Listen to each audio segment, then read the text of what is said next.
श्री शिवाय नमस्तुभ्यम दोस्तों। ओम नमः शिवाय। हर हर महादेव। आप सभी को सावन मास के चौथे दिन की हार्दिक शुभकामनाएं। आप सभी पर भगवान भोलेनाथ का आशीर्वाद सदैव ही बना रहे। आज की वीडियो में आप सुनेंगे सावन मास महात्म्य का अध्याय 4। आज है 14 जुलाई और दिन है शनिवार। आज श्रावण मास का पहला सोमवार भी है, तो सोमवार व्रत की कथा आपको हमारे चैनल पर मिल जाएगी, तो आप लोग सुन सकते हैं। आज सावन मास के कृष्ण पक्ष का चौथा दिन है और आज चतुर्थी तिथि है। और सावन मास के इस चौथे दिन का महत्व और भी अधिक हो जाता है, क्योंकि आज सोमवार है और वो दिन जो स्वयं भगवान भोलेनाथ को समर्पित है। और आज की कथा आरंभ करने से पहले हम भावपूर्वक ध्यान करते हैं उन महाकाल शिव का जो संपूर्ण ब्रह्मांड के अधिपति हैं, माता पार्वती का जो उनकी अर्धांगिनी होकर शक्ति का स्वरूप है। और हम करते हैं एक विशेष प्रार्थना आज के इस अति पुण्यकारी दिवस पर। हे भोलेनाथ, हे प्रभु आशुतोष, आपके चरणों में हमारा यह जीवन समर्पित है। हमें ऐसी भक्ति दीजिए जो स्वार्थ से परे हो। तो आज का अध्याय शुरू करने से पहले सुनते हैं भोलेनाथ की भक्ति और भक्तों पर कृपा की एक अनोखी कथा। तो प्रेम पूर्वक भगवान भोलेनाथ के श्री चरणों का ध्यान करते हैं, उसके बाद आज की कथा को प्रारंभ करते हैं। तो प्रिय श्रोताओं, ऋषि उपमन्यु बड़े प्रेमवती थे। दिन रात भगवान की भक्ति किया करते और अपने प्रेम के प्रसून यानी पुष्प भगवान शिव के चरणों में अर्पित किया करते थे। न उन्हें खाने की शुद्ध थी, न विश्राम की चिंता थी। वृक्षों से गिरे हुए फल ही उनका एकमात्र भोजन था। धरती ही उनकी शैया थी और अंबर यानी आकाश ही उनके लिए छाया के समान था। एक बार ऋषि उपमन्यु परिभ्रमण के लिए निकले। वे घूमते घूमते समुद्र के तट पर चले गए। समुद्र में ऊंची ऊंची लहरें उठ रही थी। भैरव गर्जन हो रहा था। उपमन्यु को वह लहरें प्रकृति के कोमल हाथों के समान लगी और वह भैरव गर्जन मधुर संगीत के समान उन्हें लगने लगा। उन्होंने सोचा, यह जगह तो बड़ी मनोरम है, बस यहीं तप करना चाहिए। यह सोचकर ऋषि उपमन्यु समुद्र के तट पर बालू के कणों के ऊपर आसन बिछाकर बैठ गए और भगवान शिव के ध्यान में मग्न हो गए। कई वर्षों तक ऋषि उपमन्यु इसी तरह से तपस्या करते रहे। उनके इस अखंड तप को देखकर देवराज इंद्र आकुल हो उठे। उन्होंने सोचा, कहीं ऐसा न हो कि उपमन्यु अपने तप की शक्ति से स्वर्ग पर अपना अधिकार जमा ले। अब देवराज इंद्र के मन में ईर्ष्या जाग उठी। वे ऋषि उपमन्यु के तप को डिगाने के लिए कुबेर देवता को साथ लेकर चल पड़े। अब दोनों विचित्र भेष धारण करके समुद्र तट से कुछ दूरी पर ही थे कि उन्हें दो और मनुष्य दिखाई पड़े जो एकदम उन्हीं के समान भेषधारी थे। वे मन ही मन सोचने लगे कि यह दोनों कौन है और कहाँ जा रहे हैं। तभी देवराज इंद्र के कानों में डमरू की ध्वनि सुनाई पड़ी। उन्होंने डमरू की ध्वनि को सुनकर सोचा, अवश्य यह शिव जी की ही माया है। स्वयं भगवान शिव ही इन दोनों मनुष्यों के रूप में यहाँ प्रकट हुए हैं और यह ऋषि उपमन्यु की दृढ़ता की परीक्षा लेना चाहते हैं। छिपकर देखना चाहिए कि यह क्या करते हैं। वे दोनों मनुष्य समुद्र तट पर ऋषि उपमन्यु के निकट उपस्थित हो गए और उन्होंने अपना विचित्र भेष बना लिया। एक के मस्तक पर तो मोर पंख का मुकुट था और दूसरे का मुख आधा मनुष्य और आधा सिंह के समान था। मोर पंखों के मुकुटधारी मनुष्य ने ऋषि उपमन्यु को अपना परिचय देते हुए कहा कि मैं देवराज इंद्र हूँ और मेरे साथ जो यह है यह कुबेर है। मैं आपकी तपस्या से प्रसन्न होकर आपको स्वर्ग का वैभव देने के लिए आया हूँ। तब ऋषि उपमन्यु ने कहा, देवराज, मुझे शिव जी के प्रेम को छोड़कर और कुछ नहीं चाहिए। आपने दर्शन देकर मुझे कृतार्थ किया, यही बहुत है। इसके सिवा मुझे कुछ नहीं चाहिए। देवराज इंद्र ने ऋषि उपमन्यु को डिगाने के उद्देश्य से फिर कहा, मुनि, मैं देवराज इंद्र कुबेर के साथ आपको कुछ देने के लिए खड़ा हूँ। आप राज्य वैभव महल जो चाहे मांग लीजिए, मेरे लिए आपको कुछ भी अधेय नहीं है। ऋषि कुछ उत्तर दे पाते उसके पहले ही माया की इंद्रजाल ने कुबेर की ओर देखते हुए कहा, कुबेर, महामुनि के लिए इस रेती में स्वर्ण महल बना दीजिए। ऐसा महल जिसकी बराबरी का तीनों लोकों में कोई दूसरा महल ना हो। यह कहकर माया के कुबेर ने अपना हाथ ऊपर उठाया। देखते ही देखते समुद्र के तट पर दिव्य स्वर्ण महल बनकर तैयार हो गया। ऐसा महल जो सभी प्रकार के सुखों और वैभव से परिपूर्ण था। माया के इंद्र ने ऋषि उपमन्यु की ओर देखते हुए कहा, महामुनि, यह स्वर्ण महल आपके लिए है। बालू के कड़ों से उठकर अब महल में निवास कीजिए और सभी प्रकार के सुखों का उपभोग कीजिए। लेकिन ऋषि उपमन्यु ने कहा, देवराज, मैं आपकी कृपा से कृतज्ञ हूँ, पर मुझे शिव जी के प्रेम को छोड़कर और कुछ भी नहीं चाहिए। मेरे लिए बालू के यह कण ही कोमल सैया के समान है। धरती ही मेरा बिस्तर है और यह आकाश का विमान ही मेरा घर है। यह सुनकर माया के इंद्र की भेड़ी टेढ़ी हो गई। उन्होंने सोचा, मेरे दिए हुए इस वैभव को ऋषि नकार कैसे सकते हैं, तो क्रोध भरे स्वर में कहने लगे, महामुनि, आप मेरा अपमान कर रहे हो। मैं स्वर्ग का अधिपति हूँ और आपके शिव हैं शमशानवासी। मेरे पास तो स्वर्ग का वैभव है, जबकि आपके नंग धड़ंग शिव के पास तो कुछ भी नहीं है। आप मेरे दिए हुए वैभव को स्वीकार करें, नहीं तो मैं वज्र से आपका मस्तक काट कर फेंक दूंगा। ऐसा कहकर मायावी इंद्र ने अपने हाथ ऊपर उठाए और चमचमाता हुआ एक वज्र उनके हाथ में आ गया। लेकिन ऋषि उपमन्यु बिल्कुल भी विचलित नहीं हुए, भयभीत नहीं हुए और दृढ़ता पूर्वक बोले, देवराज, मैं सब कुछ सुन सकता हूँ, पर अपने आराध्य देव की निंदा मैं नहीं सुन सकता।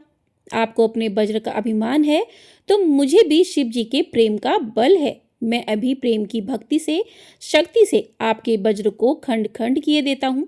ऐसा कहकर ऋषि ने कमंडल का जल हाथ में लिया और वे भगवान शिव के ध्यान में डूबकर हाथ का जल वज्र पर फेंकना ही चाहते थे कि भगवान शिव अपने वास्तविक रूप में वहां प्रकट हो गए और उन्होंने कहा, बस कीजिए महामुनि, बस कीजिए।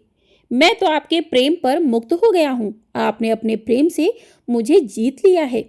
अब आप मेरे साथ मेरे गढ़ के रूप में रहिए। ऋषि उपमन्यु प्रेम से गदगद होकर भगवान शिव के चरणों में लौट गए। फिर भगवान शिव ने उन्हें उठाकर अपने हृदय से लगा लिया। देवराज इंद्र और कुबेर देव, जो अभी तक छुपे हुए थे, प्रकट हो गए और सम्मिलित स्वरों में भगवान शिव की जय जयकार करने लगे। सभी मिलकर प्रेम से बोलिए, भोले शंकर भगवान की जय। तो इस प्रकार से आज की यह भगवान भोलेनाथ और उनके भक्त की कथा पूर्ण हुई। अब सुनिए आज का महात्म्य। प्रिय श्रोताओं, महादेव जी कहते हैं कि देवी जितने भी ग्रह दोष और भूत दोष हैं और जो भी डाकिनियां, प्रेत, बेताल, राक्षस, ग्रह, पूतनाएं, पिशाच, यातधान, मातृकाएं, नवजात शिशुओं का अपहरण करने वाली राक्षसियां, बाल ग्रह, वृद्ध ग्रह, ज्वर रूपी ग्रह, अतिसार, बकंदर, पथरी रोग, अन्य सहस्त्रों रोग, दुर्नामिका अर्थात बवासीर, कोढ़ या फिर अन्य रोग व्याधियां हैं, वे सभी सोमनाथ के समीप जाकर उनका दर्शन करने से उसी प्रकार नष्ट हो जाते हैं जैसे जलती हुई आग में डाला हुआ ईंधन तुरंत ही जलकर भस्म हो जाता है। हे देवेश्वरी, सोमेश्वर नाम से प्रसिद्ध यह जो पश्चिम भैरव हैं, कालाग्नि रुद्रनाथ, जिनका नामांतर सुना गया है, उनमें मैं स्वयं ही भक्तों पर कृपा करने के लिए निवास करता हूँ। उस सोमेश्वर लिंग में स्थित होकर मैं मनुष्यों के सभी पापों को भक्षण कर लेता हूँ। देहधारियों के देह में विचरण करने वाला जो प्राण है, उसी के समान जो सबका प्राण है, यह ब्रह्मांड जिसके भीतर स्थित है और जो एक होकर भी अनेक रूपों में व्यक्त है, वही शिव स्वरूप मैं भक्तों पर कृपा करने के लिए सोमनाथ लिंग में निवास करता हूँ। संपूर्ण वेद और महर्षिगण जिनकी प्रशंसा करते हैं और जिनके द्वारा परम ब्रह्म के स्वरूप की प्राप्ति होती है, वही यह सोमनाथ महादेव प्रभास तीर्थ में विराजमान है।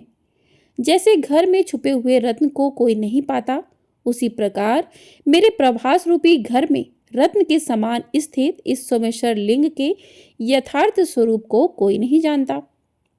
पूर्व काल में यह शिवलिंग सप्त पाताल का भेदन करने वाला था और कोटि कोटि सूर्यों तथा प्रयालाग्नि के समान तेजस्वी था। इसलिए पूर्व काल में सोमनाथ को कालाग्नि रुद्र कहा जाता था। देवी, इस प्रकार संक्षेप से मैंने तुम्हें सोमेश्वर देव का महात्म्य बताया है, जो सब पातकों का नाश करने वाला है, महादेव जी आके कहते हैं, हे देवी, मैं प्रवास क्षेत्र में रुद्राक्ष की माला धारण किए शांत भाव से स्थित हूँ। मेरा आदि मध्य और अंत कहीं नहीं है। मैं कमल के आसन पर बैठा हुआ सबको वर देने के लिए तत्पर हूँ। हिम, कुंद और चंद्रमा के समान सादृश्य मेरा गौरव वर्ण है। मेरे वाम भाग में श्री विष्णु तथा दक्षिण भाग में ब्रह्मा जी विराजमान रहते हैं। मेरे उदर में चारों वेद और हृदय में सनातन ब्रह्म स्थित है। नेत्रों में अग्नि, चंद्रमा और सूर्य का निवास है। महादेवी, ऐसे स्वरूप से मैं प्रवास क्षेत्र में रहता हूँ। यह सुनकर देवी पार्वती ने हर्ष गदगद बाड़ी में देव देवेश्वर शिव जी का भक्तिपूर्वक स्तवन किया कि हे देव, हे महादेव, सर्वभावन, हे ईश्वर, आपको नमस्कार है। आप समस्त देवताओं के स्वामी हैं। आपको नमस्कार है। आप परमेश्वर को नमस्कार है। आप अनादि हैं, संपूर्ण सृष्टि के विधाता हैं। आपको नमस्कार है। आप सर्वत्र व्यापक ईश्वर हैं। आपको नमस्कार है। आप सब में स्थित हैं। आपको नमस्कार है। आप धाम अर्थात तेज के भी धाम अर्थात प्रकाशक या आश्रय हैं। आपको नमस्कार है। आप सृष्टिदाता को नमस्कार है। हे मोक्षदाता परमेश्वर, आपको नमस्कार है। पार्वती जी द्वारा इस प्रकार स्तुति किए जाने पर भगवान शिव ने संतुष्ट होकर कहा, महाप्रज्ञ, मैं तुम पर प्रसन्न हूँ। तुम अविष्ट वरदान मांगो। तब देवी कहने लगी कि हे देवेश्वर, प्रवास क्षेत्र का महात्म्य फिर से कहिए। भगवान श्री विष्णु द्वारिकापुर छोड़कर किस कारण प्रवास क्षेत्र में निवास करते हैं, जिन्होंने पूर्व काल में 12 रूप धारण करके पर्वत, वन और काननों सहित संपूर्ण पृथ्वी का उद्धार किया और नरसिंह का रूप धारण करके हिरण्यकश्यपों का संहार किया। वेद, जिन्हें प्रत्येक युग में सहस्त्रों चरण, सहस्त्रों नेत्र तथा सहस्त्रों मस्तक वाले कहकर उनकी स्तुति करते हैं। ब्रह्मा जी का निवास भूत पद, जिसके नाभि में प्रकट हुआ है, जो क्षर समुद्र के उत्तर भाग में शाश्वत योग का आश्रय लेकर शयन करते हैं, जो युगांत का भी अंत करने वाले तथा लोकांतकारी अंत के भी अंतक हैं, लोक मर्यादाओं की रक्षा करने वाले सेतु हैं, वेद वेदाताओं के भी ज्ञाता हैं और उत्पन्न होने वाले सभी प्राणियों के स्वामी हैं, जो मनुष्यों के आदि प्रवर्तक, मनु तथा तपस्वी जनों के तप हैं, तेजस्वी पुरुषों के तेज और गतिमानों की गति हैं। वे श्री हरिद्वार का छोड़कर प्रवास क्षेत्र में कैसे चले आए? तब महादेव जी कहने लगे, हे देवी, पृथ्वी पर अनेकों तीर्थ हैं, अनेकों क्षेत्र हैं और उन सब में असंख्य प्रभाव हैं, किंतु प्रभास तीर्थ का प्रभाव उन सब से बढ़कर है। ब्रह्म तत्व, विष्णु तत्व और रुद्र तत्व, इन तीनों के प्रभास में ही एकत्र उपलब्धि होती है और किसी क्षेत्र में ऐसा सुयोग दुर्लभ है। प्रवास में लोक पितामह ब्रह्मा जी 24 तत्वों के साथ रहते हैं। दैत्यों के संहारक देवारगढ़ भगवान विष्णु 25 तत्वों के अधिपति होकर इस तीर्थ में हैं और मैं 36 तत्वों से संयुक्त होकर तुम्हारे साथ प्रभास में निवास करता हूँ। शुभे, इस प्रकार तुम केवल प्रभास तीर्थ को ही तत्वमय और सर्व तीर्थमय समझो। स्त्री, मलेच्छ, शूद्र, पशु, पक्षी और मृग जो भी प्रवास क्षेत्र में मरते हैं, सभी शिव जी के लोक में जाते हैं। महादेव जी कहते हैं, देवी, दक्षिण में समुद्र से लेकर उत्तर में सूर्यपुत्री कौरवेश्वरी नदी तक का जो क्षेत्र है, उसके भीतर मैं ही क्षेत्रज्ञ रूप से निवास करता हूँ। मेरा ग्रह रूप यह तीर्थ सूर्य नारायण की किरणों से प्रभावित होता है, इसलिए इस कल्प में प्रभास नाम से विख्यात हुआ है। जो श्रेष्ठ मनुष्य वहाँ अक्र अर्थात पूज्य रूप सूर्य का दर्शन करता है, वह सब पापों से मुक्त होकर सूर्य लोक में प्रतिष्ठित होता है। उसने मानो सब तीर्थों में स्नान कर लिया हो, समस्त बड़े बड़े यज्ञों द्वारा यजन कर लिया और सभी दान दे दिए और संपूर्ण गुरुजनों को भी संतुष्ट कर लिया। उसी सूर्यदेव के समीप अग्निकोण में थोड़ी ही दूरी पर सिद्धेश्वर शिव विराजमान है। उनका त्रिलोक की पूजित लिंग सभी प्रकार की सिद्धियों को देने वाला है। प्राचीन सतयुग में उसका नाम जगेश्वर था, वही कलयुग में सिद्धेश्वर नाम से प्रसिद्धि को प्राप्त हुआ। देवी, उसका दर्शन करके मनुष्य सभी सिद्धियों को प्राप्त कर लेता है। सूर्य के दक्षिण और नैऋत्य कोण में थोड़ी ही दूर पर एक पाताल विवर है। वहीं पर पूर्व काल में मंदेह तथा शाल कंठकट नामक राक्षस सूर्यनारायण के तेज से दग्ध होकर पाताल लोक में भाग गए। वहां पर योगिनियां तथा ब्राह्मी आदि मातृकाएं रक्षा करती हैं। पूर्व कल्प में महोदय नाम से प्रसिद्ध एक शिवलिंग अपने आप भी प्रकट हुआ है।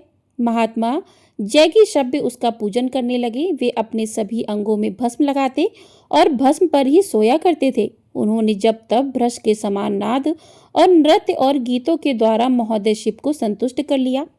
तब वे प्रसन्न होकर जैगी शब्द मुनि के समीप आए और बोले, महामते, तुम दिव्य दृष्टि से मेरी ओर देखो, तुम्हारे मन में जो इच्छा हो उसे कहो। जागी शब्द ने त्रिनेत्रधारी शिव जी को अपने सामने उपस्थित देख उनके चरणों में मस्तक झुकाकर प्रणाम किया और इस प्रकार कहा कि हे देव देवेश्वर, मुझे संसार बंधन का नाश करने वाला ज्ञान प्रदान कीजिए। आप में देवी पार्वती में, स्कंद जी में तथा गणेश जी में सदा मेरी भक्ति बनी रहे और मुझ में निरहंकारता, क्षमा, सम और दम आदि की वृद्धि हो। तब उन महादेव जी ने कहा कि तुम अजर अमर, सब शोकों से रहित महान योगी, अत्यंत शक्तिशाली तथा योग के ऐश्वर्य से युक्त होंगे। योगाचार्य के रूप में तुम्हारी प्रसिद्धि होगी। जो तुम्हारे द्वारा पूजित इस शिवलिंग का पूजन करेगा वह सब पापों से मुक्त होकर दिव्य योग को प्राप्त हो जाएगा। जो द्विज योग के लिए जैगी शब्द गुहा का आश्रय लेगा वह 7 रात में योग युक्त हो जाएगा और इस संसार से तर जाएगा। 1 मास के बाद उसे पूर्व जन्म का ज्ञान हो जाएगा। 1 रात में उसे शुद्ध गति प्राप्त होगी। दूसरी रात में वह पितरों को तार देगा और 3 रात में वह समस्त पितरों को तारने की शक्ति भी प्राप्त कर लेगा। इस प्रकार वरदान देकर भगवान शिव वही अंतर ध्यान हो गए। देवी, इस युग में द्वापर आने पर जब कलयुग का प्रवेश हुआ तब उस समय बालकिल्य नाम वाले महर्षियों ने प्रवास क्षेत्र में सूर्य स्थल के पास आकर जैगी शब्द गुहा में निवास करने वाले देवेश्वर शिव जी की आराधना की। वे 88,000 ऊर्ध्ववेत्ता ऋषि 10,000 वर्षों तक तपस्या करके प्रमोदमय सिद्धि को प्राप्त हो गए। तब से वह जगीश्वर लिंग सिद्धेश्वर नाम से विख्यात हो गया। जब सोमवार के साथ कृष्ण पक्ष की शिव चतुर्दशी आती है उस समय सिद्धेश्वर देव का दर्शन अत्यंत दुर्लभ हो जाता है। हे देवेश्वरी, सिद्धेश्वर लिंग के आगे 3 धनुष की दूरी पर सूर्य सारथी अरुण के द्वारा स्थापित एक सिद्ध लिंग है जो कलयुग के सभी पापों का नाश करने वाला है। चैत्र मास की शुक्ल पक्ष या त्रयोदशी को जो भक्ति भाव से विधि पूर्वक उस लिंग का पूजन करता है उसे पुंडरीक यज्ञ का फल प्राप्त हो जाता है। तो प्रेम से बोलिए जय भोलेनाथ। आज के महात्म्य में बस इतना ही। इसके आगे का वृत्तांत आप अगले अध्याय में सुनेंगे। प्रेम से बोलिए हर हर महादेव। अब करते हैं भगवान शिव के द्वादक्षर नामों का जाप। ओम सोमनाथाय नमः। ओम मल्लिका अर्जुनाय नमः। ओम महाकालेश्वराय नमः। ओम ओमकालेश्वराय नमः। ओम वैद्यनाथाय नमः। ओम भीमशंकराय नमः।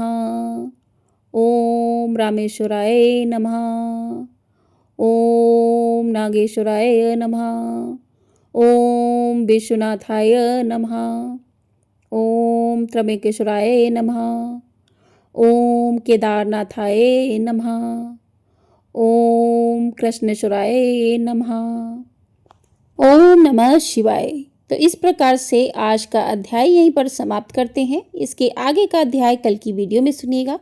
आप लोगों को ये अध्याय पसंद आ रहे हो तो वीडियो को लाइक अवश्य कर दिया कीजिए। आपका एक लाइक हमारे लिए बहुत अधिक महत्वपूर्ण होता है। इसी के साथ आज की वीडियो को करते हैं यहीं पर समाप्त। वीडियो पसंद आई हो तो लाइक कर दीजिएगा। चैनल पर नए हैं तो चैनल को सब्सक्राइब भी कर लीजिएगा, क्योंकि आपको हमारे चैनल पर इसी प्रकार से सावन मास के प्रत्येक दिन की कथाएं सुनाई जाएंगी।